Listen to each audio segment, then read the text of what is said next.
Hey folks, wanted to do a short video on painting and some tools and suggestions I have if you're going to do any painting that will really make sense and save you money and just make the job so much easier.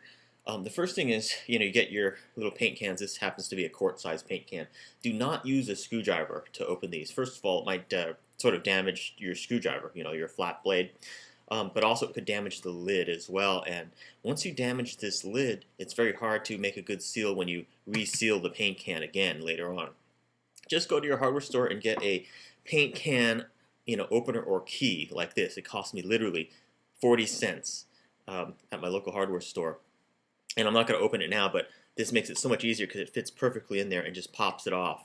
So just, get the right tools for the job in any kind of job that you're doing anyway. Yeah, so make sure you get one of these. This is even before you start painting, before you open your first paint can. These are essential tools that you need to have. Next tool is a rubber mallet. This cost me $5 at my local Home Depot or hardware store.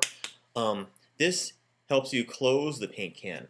You don't want to use a hammer ever on the paint can, because when you do, again, it malforms and dents the paint can in so that it won't make a good seal, and it'll just make it a real pain in the butt later on.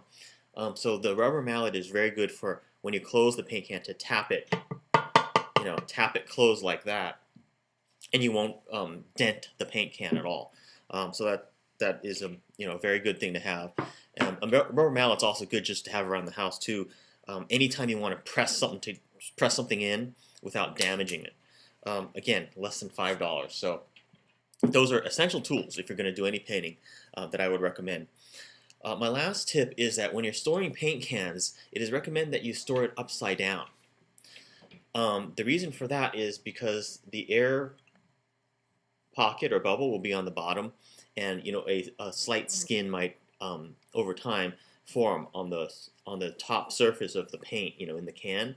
Then when you go to use the can again and turn it over, you're sort of burying that on the bottom, and the paint that you're using is sort of fresh. So that's just another tip for you beginner painters out there. I know that these are beginning paint tips. Well-seasoned painters probably know all this already.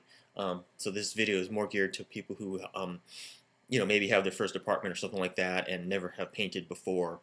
Or if you just don't have experience painting, I think these are tips that I have learned the hard way, because I used to use a hammer on my paint cans, and I've damaged the lid and had problems with it in the past, and it becomes harder to open if you damage the lid and stuff like that. And so once I've discovered these very simple and cheap tools, it's made the job so much easier. Again, a paint can opener key. I don't know what the technical name for it is, but most hardware stores sell this. Again, this was under 40 cents for one of these. Might as well pick up a couple if you're doing a big paint job. And then a rubber mallet for the paint cans. Questions, comments? Please feel free to leave them, and I hope this video was helpful to you. Enjoy your painting projects.